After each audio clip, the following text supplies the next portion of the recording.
Hi guys, Derek here from Pacific Coast Auto, and we're here doing another question cast, and this time it's just me doing it today. We are here in the park outside in Japan, and that's going to be one of the new things in the question videos because honestly the office was not very good lighting and didn't have very good audio, and so we're hoping to get something interesting here for you, a new background each week. And so we're going to jump into the questions here. First one is, pardon me, a question that was asked a lot, probably about 30 times or so in the last little while, and it is, can I import a car that is less than 25 years old into the USA?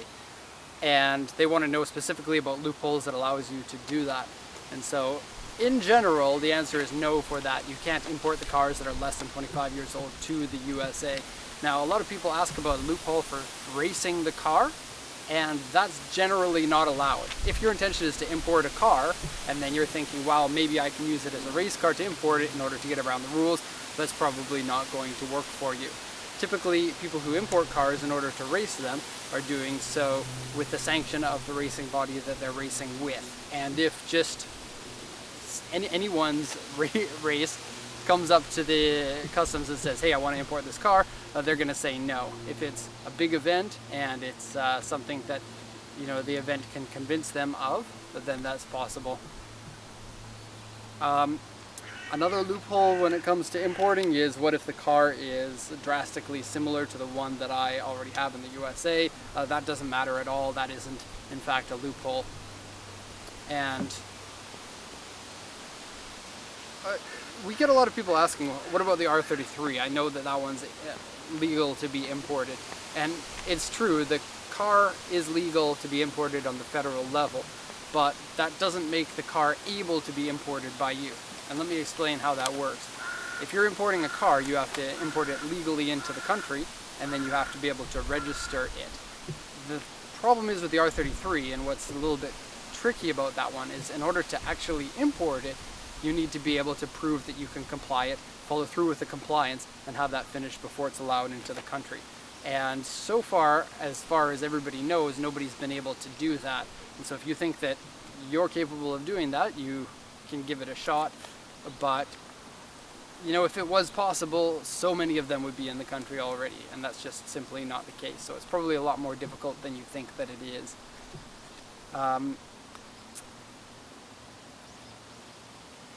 I'm just going to leave it there. There's a couple of other things that could be mentioned. I'm going to leave it there so that this video doesn't go on too long. They're very specific cases.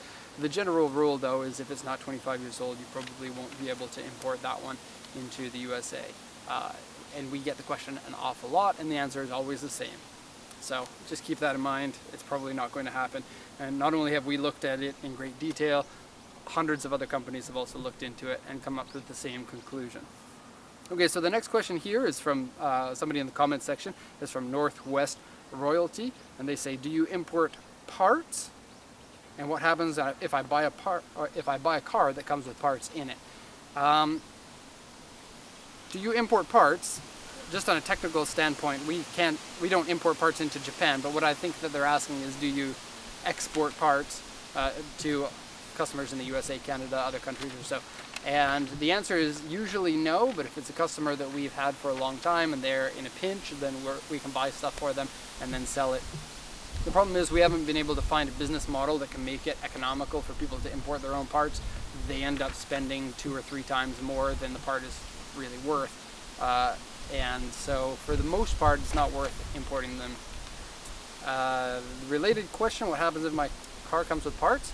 We're going to give you an option to import those parts if that's what you want. The parts come in the car, we'll package them up and we'll send them to you.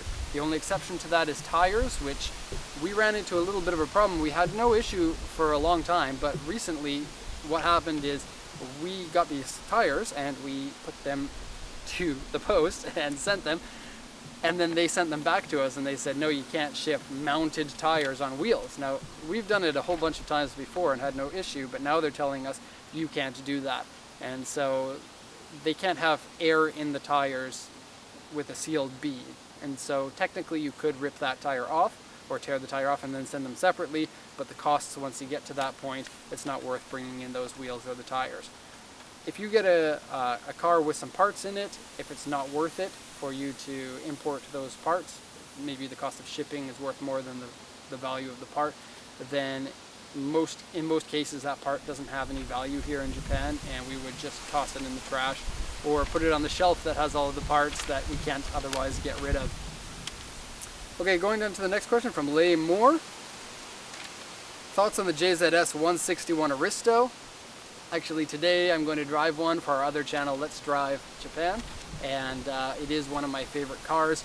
I just shot a video over the weekend of the same car. That one's going up on this channel probably in the next couple of days, maybe even on the same day as this video, and it is literally one of my favorite cars. And it's kind of funny because I did post an auction walk around video where I said we don't buy these cars as a company rule. That was just a joke, and people didn't understand unless they knew the frame of reference, which I'm not going to get into in this video. Okay, so the next one, Bruno Piers says, do we finance? And the answer is no for that. For pretty simple reasons. It would be pretty difficult for us to get our money back if someone decided not to pay for their car in finance, because we're in Japan and all our customers are in other countries. Okay, Jonathan Teeter Jr. says, do you work with somebody in California to do Carbs certification? Okay, so here's the thing. You can import cars into the US as long as they're 25 years old. The only problem is, if you live in California, you can't register the cars there due to what they call CARB, which people in the US usually know what this means. It's an emissions compliance that you have to bring your car into spec with. Now, you can register Japanese cars if you go through the CARB system, but it's not easy to give advice on that because each car is very different from one another. And so what works for one car and the cost for that car might not be suitable for another car. It's just as simple as that. There is only one shop, as far as we know, in California that does the conversions. You can email us if you want information about that shop. I really don't. Here's the thing is, what I've heard from this company is they get so many inquiries that they don't reply to them. And because of that, just the average person can't go to the shop and get their car complied.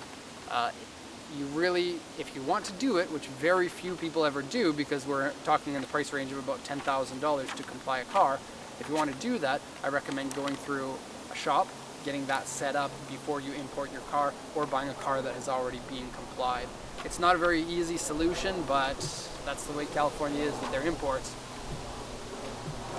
Paul's behind the camera right now, and he's going like this, and I don't know what it means. It's also very expensive. Right, so $10,000 isn't something that everybody is going to want to spend. I've heard $8,000, I heard $12,000. It could very well be much more than that. Some of the parts have to be custom made in order to suit your application, and custom parts are always expensive.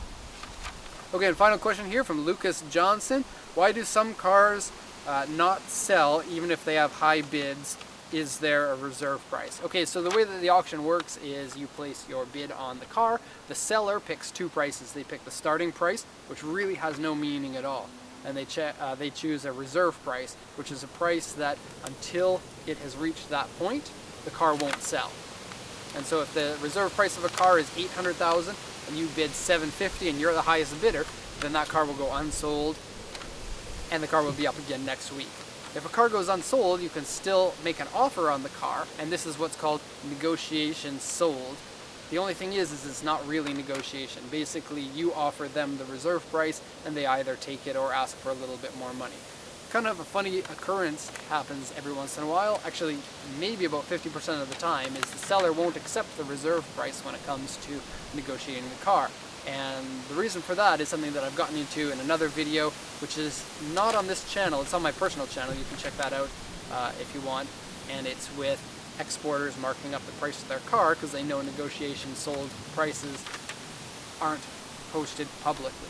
And because they're not posted publicly, that means that they can hide the price, they can say they sold for a different price, pocket the difference. It's a big scam. And because this is so popular, a lot of sellers will ask for more money in this circumstance because they know that the exporters are willing, they have that extra margin of basically stolen money. So, not trying to scare anybody, this is something that happens, it's just make sure that it doesn't happen to you. That's the final question. Hope you enjoyed the In the Park version of the question cast here. Remember to put your questions in the comments section below and we'll answer them in another 2 weeks. Thanks a lot for watching.